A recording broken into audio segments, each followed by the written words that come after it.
Eh bien, salut à tous, c'est Nico. On se retrouve aujourd'hui pour une toute nouvelle vidéo en programmation COBOL. Aujourd'hui, je vous propose de créer un programme qui va aller trier les enregistrements d'un fichier séquentiel et placer ces enregistrements triés dans un autre fichier séquentiel.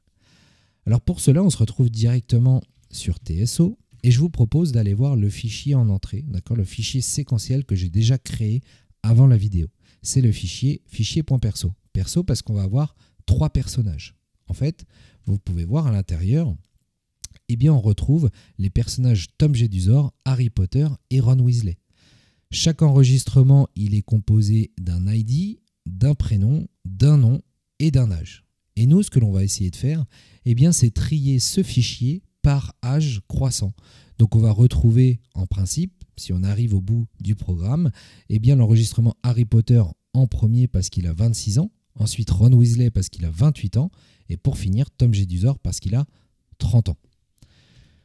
Donc ça, c'est fait. Ce qu'on a besoin de faire maintenant, c'est de créer notre programme COBOL. Donc petite astuce, je vous le rappelle, vous pouvez taper E ici, et après votre PDS, entre parenthèses, vous pouvez taper COBOL Tree 01. Voilà, c'est le nom que l'on va lui donner, et on appuie sur Entrée. Voilà. Donc, première chose à faire, eh bien, c'est d'ajouter les colonnes et de se placer en 8e position pour pouvoir placer l'identification division qui est obligatoire. Donc 5, 6, 7, 8, hop. Donc on place l'identification division. Ensuite, toujours en 8e position, on va placer le programme-id, c'est pour donner un nom à notre programme. Donc on va respecter ce que l'on a donné auparavant, c'est-à-dire cbl-tree 01, cbl-tree 01, point. Ensuite, vous le savez, on va utiliser des fichiers. Donc les fichiers, on va les placer dans l'environment, toujours la même chose, hein, l'environment division, à l'intérieur duquel on retrouve la section input, output, section. Et dans un premier temps, on va aller regarder file control. En fait, c'est dans le file control de l'input-output section qu'on va placer la phase select. Maintenant, vous le savez. Ensuite, on va se placer en 12e position pour pouvoir placer bien la première phase select. D'accord ? Il faut qu'on soit dans la zone B. Donc 10, 11, 12. Et l'on va déclarer notre premier fichier. Donc on l'a vu, c'est un fichier de personnage. Donc l'on va l'appeler fperso. Je rappelle, ce fperso, en fait, c'est le nom interne du fichier. C'est celui que l'on va utiliser dans notre programme COBOL. Ensuite, on a le assign to. On va placer le nom externe logique, celui qui va faire le lien entre notre programme et notre JCL. On l'a vu, l'organization is sequential. Maintenant, c'est bien connu. Et on va lui déclarer également un file statut, d'accord, que l'on va appeler wsfs-perso. Voilà.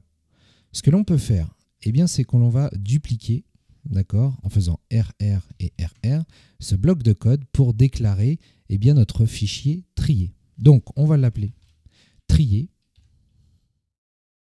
Voilà. INP 002. Voilà. Et WSFS, hop, en majuscule, trié. Donc, voilà. Donc, ça, c'est une chose que je ne vous ai pas montré. C'est qu'en fait, on a notre fichier de personnage ici, mais on a également le fichier de tri que j'ai créé et qui est vide. OK ? On retourne dans notre programme COBOL, donc programme de tri. Et là, petite nouveauté, en fait, on va devoir créer un fichier temporaire. Ça va être un fichier workfile. Alors, ce fichier, en fait, il a une déclaration un petit peu particulière, dans le sens où on va tout de même retrouver une phase select, d'accord ? On va retrouver notre phase select qu'on va appeler workfile, assign to, et là, on doit toujours lui donner un nom externe logique, work 01, par exemple. Mais là, ce coup-ci, on ne précise pas que c'est un fichier séquentiel et on ne lui donne pas de file status. Donc pour le moment, on va en rester là. Ensuite, j'ai plus mes colonnes. Voilà. Donc ensuite, on va se placer dans la Data Division. Donc, Data Division.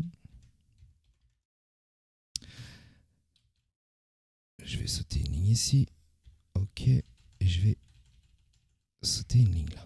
Donc, ensuite, on se place dans la File Section parce que, comme vous le savez, une fois que l'on a déclaré la phase Select dans le paragraphe File Control de la section Input-Output, on va devoir déclarer la FD, File Description. OK. Donc, pour cela, on a la FD de notre f-perso. On va déclarer le numéro de niveau hiérarchique 0,1 pour donner la taille de chaque enregistrement. Donc, on va faire info-perso que l'on met en PICX 270. Voilà, c'est comme pour les fichiers des exercices précédents. Ils sont tous d'une taille de 170, donc on a gardé ce même format. Ensuite, il va falloir que l'on déclare notre deuxième FD. Donc ce coup-ci, on est sur du FD f-trier, c'est le nom interne de notre fichier. On fait un 01 info-trier. Et voilà, pareil, en PICX 270. Voilà. L'autre particularité, ce coup-ci, c'est de déclarer la workfile. En fait, on l'a vu tout à l'heure, on a déclaré un fichier temporaire avec une phase select qui s'appelle workfile. Et là, ce coup-ci, en fait, on ne va pas déclarer une FD, mais on va déclarer une SD. En fait, SD, ça signifie Sort File Description ou Sort Descriptor. En fait, ça permet de déclarer tout simplement un fichier temporaire. Donc, on l'a appelé workfile, hein, c'est le nom interne.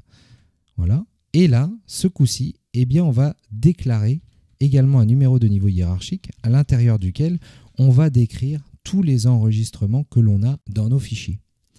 Donc, on va faire une zone de groupe enregistrement à l'intérieur duquel on va mettre l'identifiant de type numérique. On va faire en PIC9 de 3. Ensuite, on va ajouter le prénom, PICX de 09.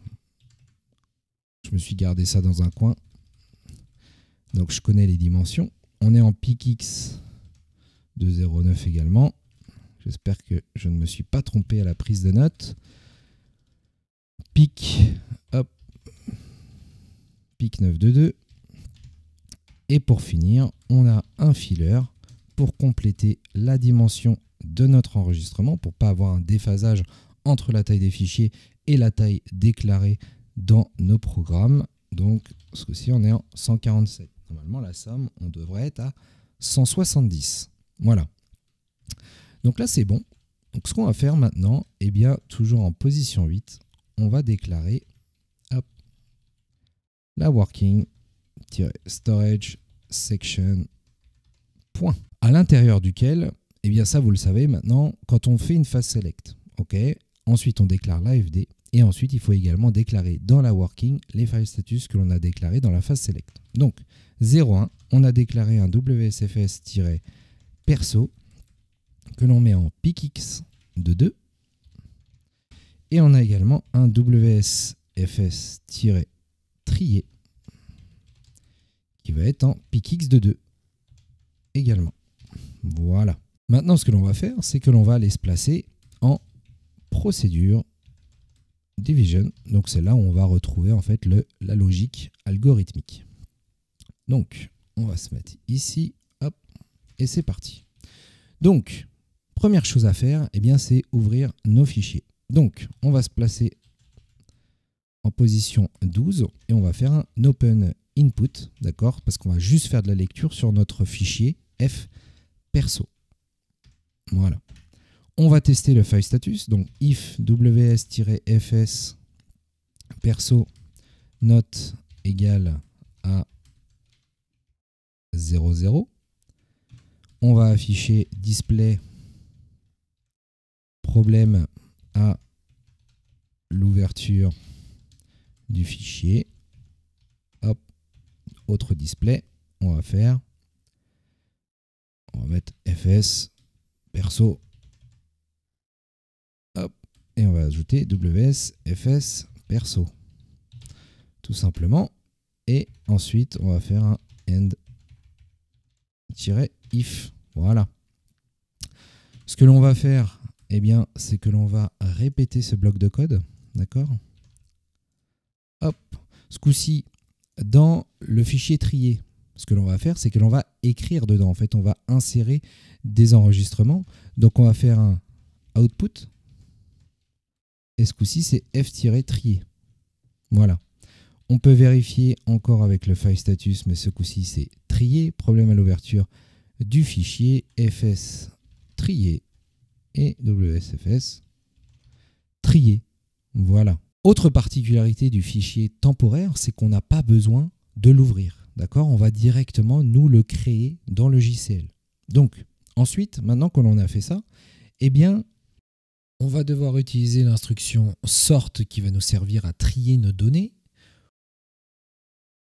On spécifie workfile on ascending key age en fait pour indiquer qu'on souhaite trier les enregistrements par l'âge du plus petit au plus grand. Ensuite, le using fperso, c'est pour dire que les données à trier proviennent de ce fichier fperso. Et finalement, le giving ftrier, ça permet d'écrire les résultats triés dans ce fichier. Ensuite, eh bien, on doit tout simplement fermer nos fichiers, donc f-perso. Et on va ajouter directement aussi f-trier. Voilà. On peut ajouter un stop run pour terminer l'exécution du fichier. Voilà. Donc, on va sauvegarder notre programme et on va directement aller tenter une compilation de ce dernier. Donc, on se retrouve dans nos JCL. On a, vous vous rappelez, un JCL de compilation comp JCL à l'intérieur duquel eh bien, on va préciser quel programme on va chercher à compiler après le src égal pour le source. Donc nous on a appelé notre programme cbl-tri01. On sauvegarde et on fait un sub. On attend de voir le résultat. On a un max cc à 12. Donc là on a un problème. Ce qu'on va faire, c'est que l'on va aller regarder sdst pré comp jcl. Tac. Ah, je me suis trompé. Et on va aller regarder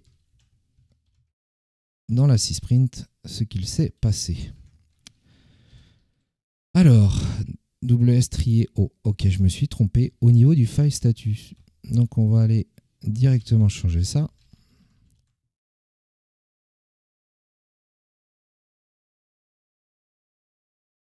Hop, qu'est-ce que j'ai écrit? WSFS tri.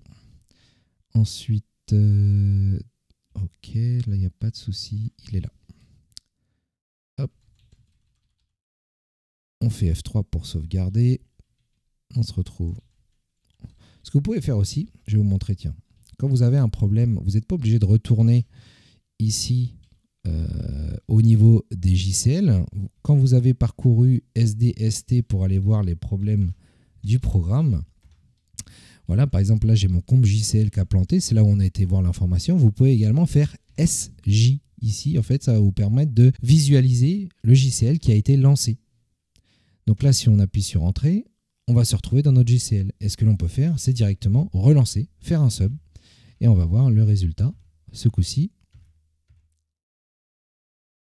voilà, on est en max CC0, donc tout s'est bien passé. Alors, comme d'habitude, après compilation, on va chercher à exécuter le programme. Donc, on se retrouve dans nos JCL. J'ai mon JCL de tri qui est ici. Donc, COBOL tri 01, on a la carte exec. Donc, c'est le CBL tri 01 parce que ça correspond au load module que l'on a généré. Le load module, il est disponible ici. Ensuite, on a déclaré un premier fichier INP001. C'est notre fichier perso.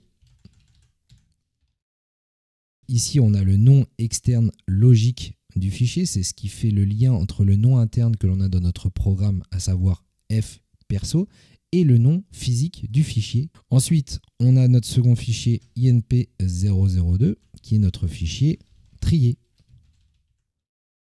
Hop, mince, disp égale SHR. Voilà. Et autre particularité, eh bien ici, il va falloir déclarer notre fichier temporaire. Donc, pour cela, on va rajouter une ligne. Donc, on va mettre slash que l'on a appelé work01, d'accord, c'est le nom externe logique que l'on a dans notre programme. Ensuite, on a la carte DD. Et là, eh bien, il va falloir déclarer l'espace à allouer à ce fichier. Donc, on va avoir space égale. On va décider que l'on va lui allouer un espace via les cylindres, d'accord, avec une quantité primaire de 1 et une quantité secondaire, si besoin, de 1 cylindre. Ensuite, je vais préciser l'instruction release qui va permettre en fait de dire de libérer de l'espace inutilisé à la fin du processus.